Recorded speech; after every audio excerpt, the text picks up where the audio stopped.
जो होगा कितना 60, 20 तिहाई 60, ऋण का निशान 15 चौका 60 बराबर 1/u।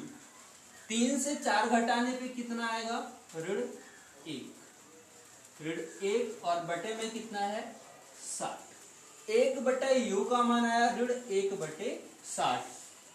ध्यान देंगे ये वैल्यू 1/u की है और हमें वैल्यू किसकी ज्ञात करनी है u की, ना कि 1/u की। तो u की वैल्यू ज्ञात करने के लिए हम क्या कर देंगे, इस भिन्न को पलट देंगे और इस भिन्न को भी पलट देंगे। ये 1/u है, पलटने के बाद u/1 हो जाएगा जो लिखा नहीं जाता है। तो u इज इक्वल टू ऋण 60 सेंटीमीटर।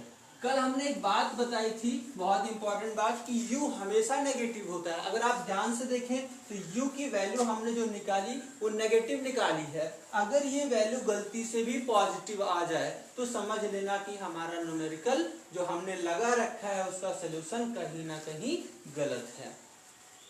इसके आधार पे हम आपको कुछ क्वेश्चन देते हैं जो आप हल करके हमें बताइएगा।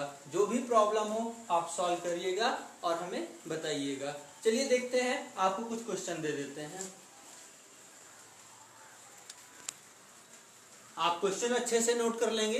देखेंगे लिखा है एक अवतल दर्पण की फोकस दूरी 20 सेंटीमीटर है। दर्पण के सामने वस्तु कहाँ रखेगी प्रतिबिंब 50 सेंटीमीटर की दूरी पर कैसा बने, वास्तविक बने। आप अगला क्वेश्चन होमवर्क में देखेंगे। ये है हमारा अगला क्वेश्चन कि एक अवतल दर्पण की फोकस दूरी 18 सेंटीमीटर है और वस्तु कहाँ रखी प्रतिबिंब 36 सेंटीमीटर दूरी पर वास्तविक बने।